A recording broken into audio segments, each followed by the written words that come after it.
Hey everybody, video here for you today. Now there's a couple places in ancient America I want to talk about before I get on to videos in other parts of the world.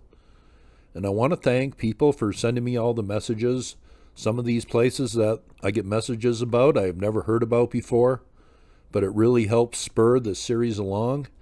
In the comments saying that people have learned more about ancient American history on my channel than any other source, well, that makes me feel really good. But why don't we go down today to Ohio? This really goes along with one of my most popular Ancient America videos. We're going to go down to the Glenford Fort Reserve in Ohio today, and it's right down here. Here is the entrance to the so-called fort right down here, and then it is located right up on this bluff up here. This is like other enclosures on top of these hills in Ohio. We have Fort Ancient, Fort Hill, the Pollock Works, other places. I think there's about 15 of them total, but this one is fairly unique. It's not an earthen embankment. It's actually a stone wall that encloses this place. And this place was pretty well preserved because it was on privately owned land for the last couple hundred years. But right down here, the most interesting attribute of this place, a large stone mound up on top of this hill, still very evident today. The reports on this stone mound by the people who were here over 100 years ago seems to match up very well with the stone pyramid I talked about last September, one of my most popular Ancient America videos, locating the largest stone pyramid north of Mexico.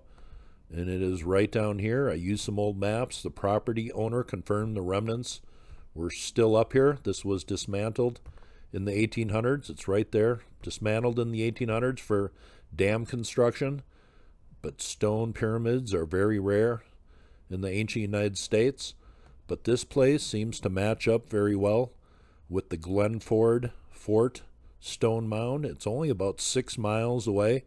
So these two were probably built by the same people at the same time. And if you look from the Glenford Fort site, if you look to the northwest, that hill that stone pyramid on, I think it's one of the highest elevations in the county. Well, that can be seen perfectly from the Glenford Fort stone mound right here. Those two sites are definitely connected. What makes this place unique is the enclosure wall around it is made of stone. Other forts have, natural mounds, earthworks built up around it. But this one used the natural bedrock and also piled up stones to make the enclosure. Here we go over to some thermal imaging here, and you really get a good idea where the enclosure wall is on this image and the stone mound right there. Now, last week when I was reviewing my largest stone pyramid mound found north of Mexico video, this image popped up, and originally I thought this was Fort Ancient. This was done in 1875, has a clear enclosure here and the stone mound depicted. But I thought this was Fort Ancient, and I finally looked into these names. This Cooper Rider name, he was the property owner here at Glenford Fort. So that kind of gave me the clues I needed to figure out where this place was. I had never heard of Glenford Fort before last week. Somebody might have put it in the comments section a long time ago. It kind of rang a bell, but I had no idea what the site was about. The people here spent a lot of time piling up stones, using the natural formations also. Some gateways were formed in the natural bedrock and made nice little entryways into this top enclosure. But they piled up stone all the way around here, and this wall was 20 feet thick at some places. The Cooper Rider family owned this property for almost a couple hundred years, and they think it looks pretty much the same as when it was documented almost 200 years ago. Part of the natural bedrock formation enclosing this place was not that significant at certain areas, so they piled up huge amount of stones, and then time and sediment has just kind of covered it up. But here is one area where the stone wall is just kind of peeking out of the surface here. Here is a section of the enclosure wall where you can see the piled stones, and then you can see some of the natural bedrock. They kind of combined it here. And here is a map done. I believe this was done in the 1800s here. 40 acres up here. You can see where the stone encloses this place. And then these little natural gateways in a few areas down here. And the stone mound right there, that is not as big as the stone mound that I talked about last September, but it appeared to be kind of made the same. But let's just read a little here. It says the enigmatic ridgetop enclosure. Glenford Fort Earthworks is a ridgetop ceremonial enclosure built by the Hopewell culture about 2,000 years ago. Its walls, still nearly intact, are made entirely of stacked stone. Located in Perry County near Buckeye Lake, the earthworks belong to a geographic and cultural ceremonial region shared with the Newark Earthworks and Flint Ridge. To our knowledge, only 14 ridgetop enclosures were ever built in the Hopewell heartland of Ohio, and almost nowhere else. We now have the opportunity to help Glenford Fort become the 9th ridgetop Hopewell enclosure to be saved in the state. Now, going back to this map here, you can clearly see the stone wall and the stone mound, but the stone mound was taken apart in 1987 by somebody with some big machinery. I'll talk about that in a second. But it says Glen Fort's notable feature, the walls that encircle the 24.4 acre ceremonial grounds. And right there it says 40 acres, so I'm not sure what the deal is there. But it says the walls average 20 feet in breadth and 3 to 6 feet in height. In earlier years, the ridgetop's most arresting feature was a stately stone mound that rose from the interior enclosure, its footprint still marked by a canopy of trees. Still highly visible is a squircle enclosure, and that is a rounded off square. A squircle? I think that's the second video where I've said that word. But that sits directly in front of the main gateway and a small mound in front of the squircle. But this stone mound, somebody said they were archaeologists, got permission to take apart this mound, maybe looking for treasures, but he wasn't much of a professional archaeologist, and I'll read a little bit about that here. Here is a look at the stone mound today. This was put back together after somebody went through here with a backhoe and removed a lot of the stone looking for artifacts. It says, James Dutcher in June 1987 received permission from Elizabeth Cooper Ryder, and they had owned the property since about 1831, to excavate the stone mound in search of diagnostic material to date it. He measured the stone mound to be about 129 feet east to west and about 120 feet north to south, with the highest point being about 15 feet. But that's still a very large mound made out of individual stones. It says using a backhoe, he removed large portions of stone from the center of the mound, excavating a trench 30 feet by 10 feet from the northwest side of the stone mound. In the trench, he found a fire hearth, a layer of charcoal on 13 flat stones. 4 post molds were also located. The charcoal was sent to Beta Analytic in Florida in January 1988 for radiocarbon dating, and that radiocarbon dating came back about 270 BC, suggesting a late Adena or early Hopewell period. And to me, the Adena and Hopewell is just one culture, one just flowed into the other. Dutcher stated that the excavated pit did not contain any faunal material, which leaves open the question of what purpose the mound served. These larger stone mounds are very rare in ancient America. I've reported on just a few of them, one in Alabama, the one I did the video on last September. And there is smaller mounds in Ohio. Here is one small stone mound found in Fort Ancient, calendar marking mound. But the big ones, very rare, and glad there is still one kind of intact here. I have read what a few people said about James Dutcher and Bradley Lepper. He is an archaeologist working with Ohio history. He said James Dutcher was not a professional archaeologist, but somehow he got permission to dismantle the mound and look for artifacts. He did find a few things, some projectile points, and he also found these copper bracelets in the mound, but no reports of any human skeletons found in here. But that doesn't say that maybe he didn't find some.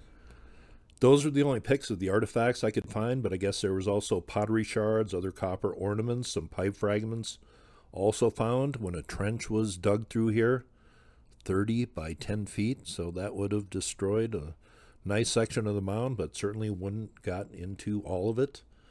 And it says Bradley Lepper thinks this was started by the Adena people, maybe around 2,500 years ago, then added on to by the Hopewell culture, but I don't really understand the distinction between the two. They seem to be the same to me.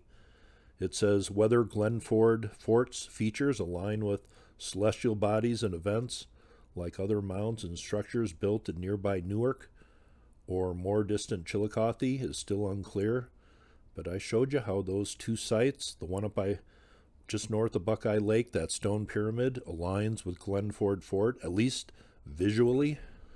Here is the stone mound right in the center here. And the stone mound that I report on just northeast of Buckeye Lake last September, they said it was built kind of in an enclosure, and this one appears to be that way too. The stone mound in the middle here, but I'll talk about the end, how much tons of stone were used to make that. But let's just measure here, this total enclosure, including the stone mound and the circular henge type thing, is about 200 feet across, so that would be about 64 meters. Not large, not nearly as large as the one up by Buckeye Lake, but we'll talk about here in a second how many tons of stone were used to construct this. I enjoyed doing this video, learned some new things, and it'll show you how vast the ruins are in Ohio. If I've been doing this series for about 3 years, and I just heard about this place about 10 days ago, it says it has been protected since 1831 because it was on private property and has been lovingly safeguarded by Elizabeth Cooper Ryder and her family, which still owns a major portion of the stone walls. But conservancy groups, the Arc of Appalachia, they have tried to turn this place into a preserve, and it was scheduled to open in 2017, according to this article written about 5 years ago. Here's a black and white pic from the 1930s. I think this was a restaurant. It says Old Stone Fort on it, located somewhere on the property. But the last thing I read is you can take a private tour up on this property, and I'm just not sure if it's changed since then. I thought this was a very interesting one to include in my Ancient America series, this natural bedrock, natural gateways. There you see a little bit more. And then loose stone piled up to make a stone enclosure around this place. The stone wall just peeking up over there above the crest. Stone mound here.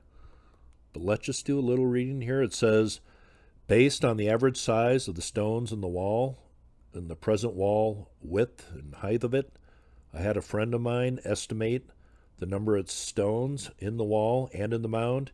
He came up with the figure of 1.5 to 2 million stones in the wall and having an aggregate weight of approximately 28,880 tons.